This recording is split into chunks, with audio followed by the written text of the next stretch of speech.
Welcome to the Back to Me podcast, where we help multicultural incoming freshman women and men manage their entire college experience throughout post-graduation to successfully transition into entrepreneurship and corporate workspaces as new hires. Back to me. Oh, I turned it around. I'm back to me. I finally figured it out. I'm back to me. So when you think you have nothing, back to me. I go back to me. Yeah, I'm back to me. Hello, everyone. It's your host, Yoli Tamu. The pursuit of your dream job is often considered Plan A, but life's responsibilities may cause you to consider a side job, or what many consider Plan B. So what if Plan B aligned with Plan A?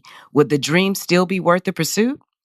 In this week's episode of our 4th annual Divine Nine series, we are joined by Caleb Armstrong, Gamma Epsilon chapter member of Omega Psi Phi Fraternity Incorporated.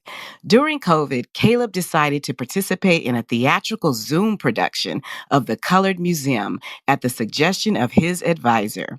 He did not know what to expect, but he thoroughly enjoyed the experience and is now in pursuit of a theater arts degree at Hampton University in Hampton, Virginia.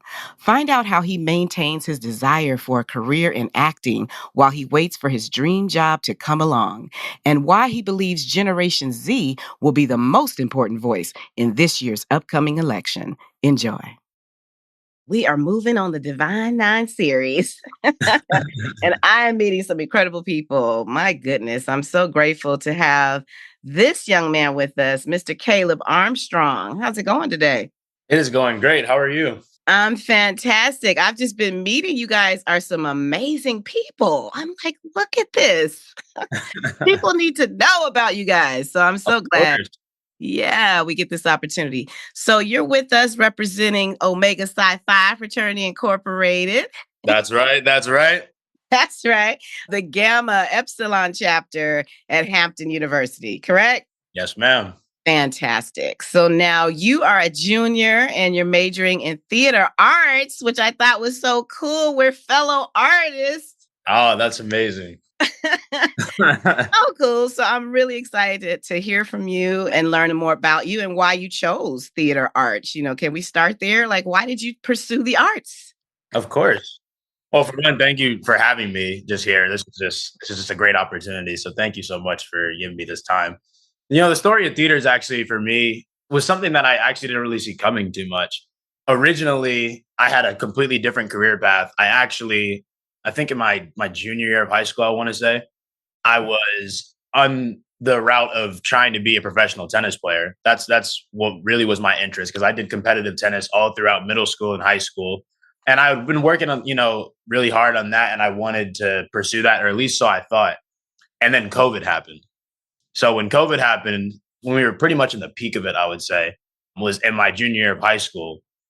And during that time, my advisor, who actually was the theater professor at the time, he had basically told me, he had seen a lot. I went to a pretty small school. So my whole advisory itself was probably 20 people. So like that, he knew all of us very well. And we'd been with him since my freshman year of high school. So he knew my character very well. And he was like, there was this production basically going on called The Colored Museum by George C. Wolfe, and it required an all-black cast. And I was in a predominantly white institution, so it was something, like there weren't too many of us really, that like to choose from, like, to be honest. And so because of that, he's like, you can try this play. I think you'd be great in it. I think, you'd have a really good time. It's something, it's a once in a lifetime opportunity that comes around. You don't always see these, happening at these types of schools. And so I was reluctant at first, and I was like, sure. I mean, I guess I can do this. I had done, dabbled in, film classes before, and I had done, some theater, before, but, everybody just, if you have like a school play, you're in it, and, that's the thing, but it wasn't really by choice. So this time I was like, I think I'll try it out. And so I had basically said to my parents, I was talking about it with my parents, and I was like, I think I could try this out. Maybe I'll like it, maybe I won't. And I started doing rehearsals and I started working on the play and, reading more about it. And it actually was a virtual play because, due to, the times we were in, we weren't able to do it in person. So we had to get a whole team of people to organize a Zoom production for, hundreds of people. And, that's something really impressive. You don't really see that ever, especially, the Colored Museum, because it has so many different exhibits a part of the play. And so I ended up, trying it and I was doing it virtually, at home. And I was like, beginning of it, like I just said, I was reluctant, but by the end, that was honestly like the most fun I've had in forever. And I don't remember ever having this much fun doing something I never really anticipated myself doing. And so I did that. And after that, I was like, this is something I really like doing. I'm going to, try some more. And so I decided to pick up a theater elective my senior year of high school. And from there, I never looked back. Wow, to fall in love with the arts. I mean, I know the feeling. It's like escaping. So for you, was it an escape? Was it just being amazed by all that goes into a thing? What really captured you where you said, okay, I think I want to dip my toe seriously into the theater arts? What was it? Yeah, I think I did really like that sense of character. I think I had always liked being in front of the camera. I think when it comes to theater, my long-term goal with that, like I'd like to, be on television. I'd like to be a film actor. And so I'd always like being in front of the camera, but I never really, put it to the test, with the level of depth that theater, brings to it. And so I think it was just really something eye-opening. The type of person, when I try something new, it can either, be something like theater that I just never really knew that I would ever be interested in, or it could be, something else. I can say I've tried it and, if it didn't, really work out, then I'll move on and I'll find something else. But that was just one of those things I was like, hold on, this seems like something that I really feel a connection here. That's so cool. And then you told me you have a minor in leadership. So that goes hand in hand, right? Being on stage, presentation, all of that. Oh, absolutely. I think it helps a lot with, things like, stage fright, I feel, because I feel before I was doing theater, I could speak in front of people, but I wasn't really doing it with confidence or anything. I wasn't really doing it in the sense, in theater, the goal is to own the stage and the goal is to, really embrace it fully and, know your audience. And so I think I've learned a lot, of tools from that. And that's really helped me in the field of leadership. Yeah. I'm glad you're saying that because, some people that don't know about the arts, they just see the entertainment of it. But yeah, it definitely helps with public speaking and the way you present yourself, when it's time for job interviews and all of those things are going to be important. So cool to meet somebody in the arts. Now, you did say that your father is also in the industry. So was that exposure for you too as a young person, or really that play was it? I mean, I definitely always knew that could be an option if I wanted to kind of see what he was doing, at work. I'd gone to work with him a bunch, growing up, and I'd seen, the different, opportunities that were available. But I just that never really was like the thing that convinced me to enter into that field necessarily. And so I think looking at the things he's done, he's more on the side of distribution of the product as, he was a marketing major in college. And so it's not too much on the side of like acting alone. I kind of had to find that myself. And so I really feel like that was more so through the play that I had with the Colored Museum and through, taking more theater classes to really see if I was interested in acting. Because I had moved from New York to Los Angeles. And when I first got to Los Angeles, all my friends there and all the new people that I met were like, well, everybody in LA acts and, everybody will do something actor or entertainment industry related things at some point down the line. I never really bought into it too much. I feel like if I didn't really find it on my own yet, that wouldn't really be something I would have been drawn into. And so I kind of had to, find it on my own. And I had to really feel that it was a passion for myself first. I think that's mostly what got me interested was just more, self-discovery versus just what was around me. Hmm. That's so good you're saying that because that means you are going to be committed to it. You know what I mean? When you get outside into the world and it's time to put it to use. Now, you mentioned to me that you have aspirations for the Yale School of Drama. Is that right? After Hampton? Yeah, I definitely have that in mind. Okay, fantastic. And then when we think about our listeners, some of them are considering the arts, and a lot of people have the perception that you have to be a waiter or waitress, pay the bills because this Right. acting gig is not paying. So, what kind of advice do you offer them? Because you and I talked about there's multiple ways to be in the entertainment business, not always in front of the camera. Honestly, I think one of the best pieces of advice I've actually heard this from both my high school theater professor and my college one was things are going to take time to actually come to you. Like opportunities aren't always just being presented to you on a silver platter. Right. You need to understand things take time, and that's why we work hard and why in this industry, especially, patience is key. The important thing they both told me was to stay in the same field. Don't do something that is going to keep you unhappy for a while just because you're making enough money to keep yourself stable. I think the best thing to do is stay within the industry because there's plenty of things to do in this field. If I'm not acting in front of the camera, I've had jobs as production assistant before. I can help set up. There's jobs as crew. Another thing, I was thinking, more so for my personal journey, I have a really big passion with cooking. And so a lot of people on sets are going to need different people want different dishes or, they need catering. And so I was thinking if I don't have acting jobs immediately, I can still do something that I really love and stay within the realm of entertainment. And so I think that that's a really good piece of advice that I received because I think so many people have that misconception that they have to have some job that they hate just for the time being until their dream job or, actual career aspiration comes along. And I think it's important to just stay, within your field and do as many things as you can tied to that. There's paid internships linked to those. There's smaller jobs that you can do because everybody has to work your way up. You're not just placed at the top immediately or placed where you want to be immediately. So you can always kind of work a little bit around your field. And so I think that's really the best piece of advice that I've taken it. So now you have, as we said, a major and a minor, and then you're doing some jobs, some production assistant where you can. So how do you manage life on campus? I mean, you're juggling a lot. How does this work? What does your day look like? How do you prepare yourself mentally for all these activities?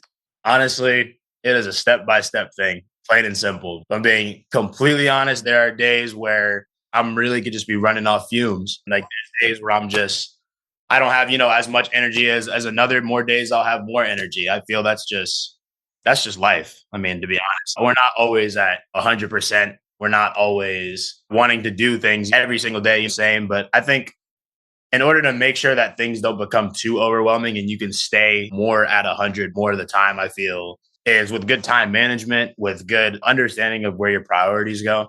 I feel a lot of the things that I've done personally to help me a lot. I think it's been a lot of trial and error throughout college. There were things that I was doing my freshman year that might have not worked for me. And I've experimented with those a little more in my sophomore year, or I've experimented more with them in this semester so far in my junior year. And I feel some of those things, my freshman year, I was like, okay, I have X amount of homework assignments and I'll just keep that up here and I'll just do them, when I need to do them and da da da da. And that wasn't really working for me because I realized I was either forgetting things or I was not prioritizing things how I should have. And then I was procrastinating and things were getting out of my hand. I'm like, I know how to do this. I was doing this in high school and I need to understand there's a balance with things too. Like I don't have my parents here with me. Like this is the branching into adulthood. And so I think that one of the important things that I've been doing that's really helped me a lot is just using the resources I have available. So whether that's my reminders app on my phone, whether that's my calendar, whether that's literally writing something down physically on paper, on the wall or something. Have things, laid out, have things in front of you so that way you can see it. Because I feel like keeping things internally are good, but also at the same time, we got a lot of things in our brain to keep. So it's like, if you really want to have your priorities straight, you need to be able to write things out and say, okay, I'm going to take Monday, like Tuesday, Wednesday to do, set assignment. And then this weekend, oh, there's that party I want to go to. But before I go, I have to finish this math assignment or I have to finish this science thing or whatever it may be. And so I feel that that's really something that's helped me a lot with just managing all the different things going on. I feel understanding when something is more of a priority one week and then something might be more so the next. Having those written down, having dates on a calendar, and just make sure you have things written out in that sense. And I feel that that's really propelled me into a lot more success and has propelled me a lot more into understanding and managing the weight of a taxing college schedule. So I think those are really some of the things that I've used. Yeah, I think it's important to say, because we do hear time management often and it's a theme and people tell you to do it, but not everybody does it. It's like, yeah, time management is important, but do you know what it looks like? Can you really map it out? So thank you for sharing ways that you map it out. So now on a mental level and a physical level, are you up in the morning doing some exercise? What are you doing to just kind of mentally get some sort of peace in there? What does that look like? Yeah, I feel like everybody kind of has their morning night routines. I feel like personally, to be honest, I'm not really that much of a morning person too much. Okay. So with that, you have to factor in ways to handle that. So because I have early classes or I have things I have to do earlier in the morning. And so I think one of the main things, I do like, in the morning, I just breathe and I stretch. That's just something that's just really important to kind of wake yourself up, get your day going and just start on a positive note, whether that's me just stretching and breathing or having a small breakfast or a snack or something. I pray in the mornings and the nights. And so I think that's something that's really important. And I think that's something that has definitely given me a lot more motivation to push through that not wanting to, be up in the morning sort of thing. And so, yeah, I think that's something that's really been kind of my guidance for the last little while. But I think everybody, has their own routines, just whatever works really. Yeah, I mean, some people don't have a routine. I mean, honestly, people just get out of bed and go and then crash Right. midday. You understand? So for you to say that you stretch, to even know to stretch, it's good for the listener to hear that it's not automatic for everybody. These are things you're going to have to do to take care of yourself. So I'm glad to hear that. So now on this podcast, we do serve that incoming freshman, as I told you about, and they're just dealing with the transition of life and even that postgraduate, which will be you soon, heading out. There's just so many transitions. And student organizations on campus are very important. And so we're going to talk about the Omegas, but you're also a part of an arts organization. Can you tell us about that program? Yeah, so I'm also a part of the Alpha Psi Omega National Theater Honor Society. That basically is a co-ed honor society where we put on different productions. We really promote the ideas of, like I was saying, those different aspects of theater and showing, how prestigious theater is as a craft. And so there's been a lot of different things that I have to do on campus, like I was just talking about with priorities, where I've had to do fundraisers with Alpha Psi Omega, or we've had to work on having e-board meetings, or we've had to put on different productions. And so I think it's a whole thing of balancing the actual productions and classes that I'm taking in theater, and then also taking that responsibility into your hands and enhancing the theater program. Because we're not that big of a department, honestly. We're a growing department. And I feel that being in the actual honor society has allowed me to bring more necessary light to the theater program. And we've showed that theater is not just something that anybody just jumps into. Like, it comes with levels, it comes with commitment, just as anything else. And so I feel that that's really one of the main reasons I was drawn to it. And I think that the whole honor society in general has brought me a lot closer, with people in the theater department. And it has just allowed us to have a light we haven't really had in a while. So, Okay. So, yeah. So the program is a part of an honor society, you said? The theater program? Yeah. What we're called is the Hampton Players. Okay. So that's everybody within the theater. I guess I'd say the theater majors, in the department are part of the Hampton Players. But APO is, I would say, a separate thing. It's not necessarily under the department. There aren't too many of us a part of that actual organization alone, but I think it's definitely something that branches off the theater department to further promote it, I would say. But it is its own thing with activities and unique fundraisers that we have. And then it goes really far to just promote the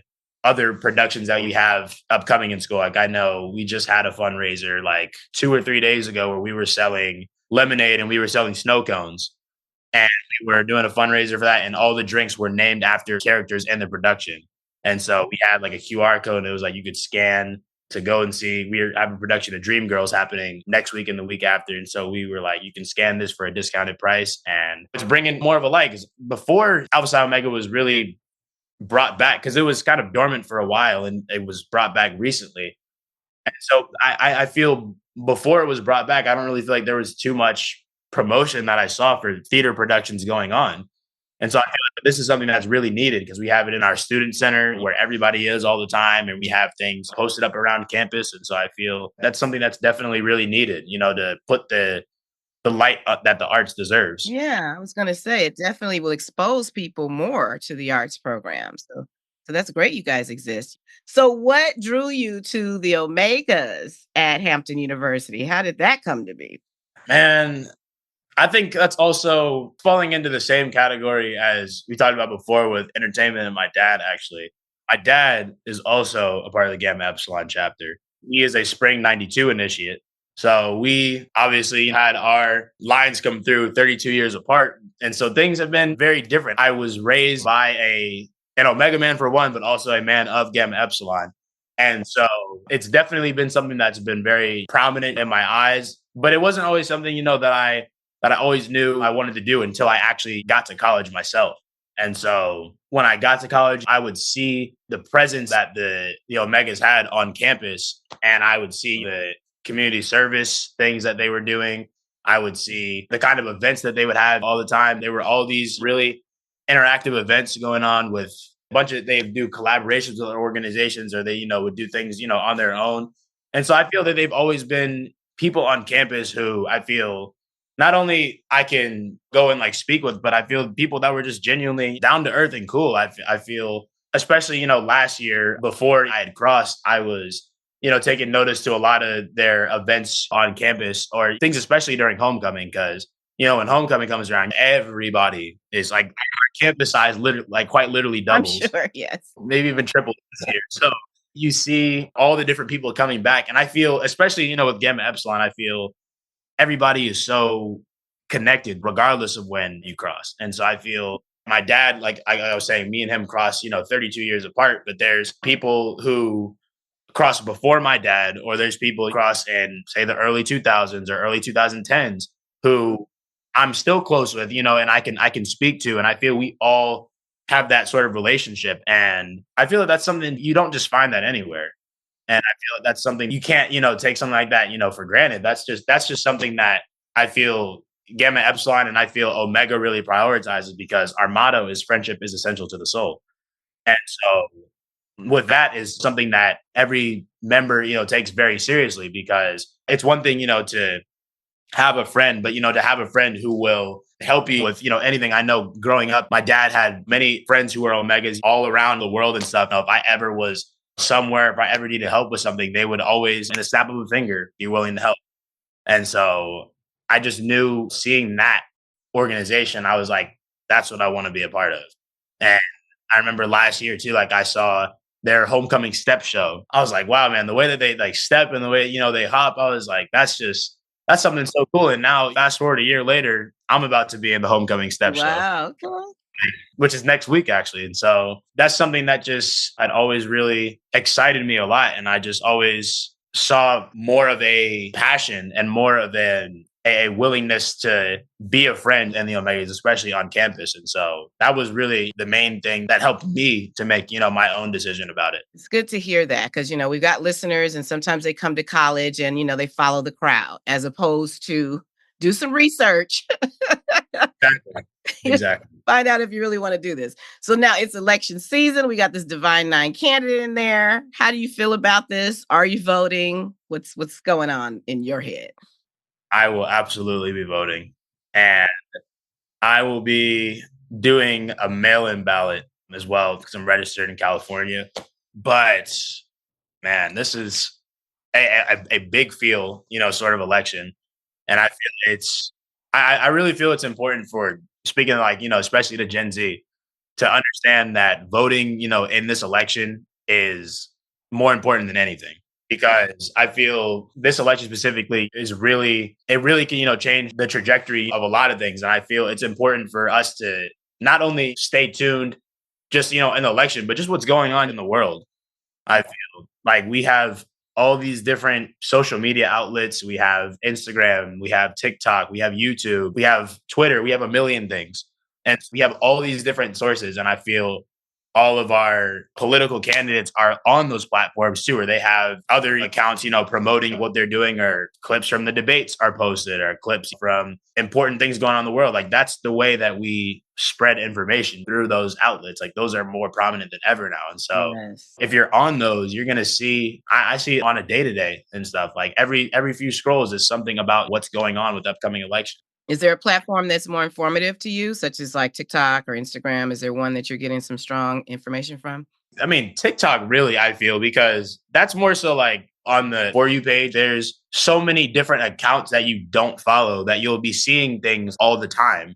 So I feel, Instagram is definitely important for that. YouTube is important too. But I feel that TikTok, in the way that its algorithm works, it's always just pushing out more and more things. Like there's millions and millions of TikTok accounts. And so things are just constantly coming in your feed, like things that you might not have even looked up. Cause I feel, not too many people, I would say, are always looking into the actual news itself, or tuning into the channels on TV, or reading a newspaper or magazines about things. And so the way that you catch the young eyes' attention, especially, is through one of the most popular ways on social media, or on, TikTok, I would say, which is I'd probably say like one of the number one platforms now. And so, I'm glad you're bringing this up because, yeah, we've been hearing that Gen Z is it. Everybody's trying to talk to you guys. You guys got next, right? yeah, we're the future. Yes.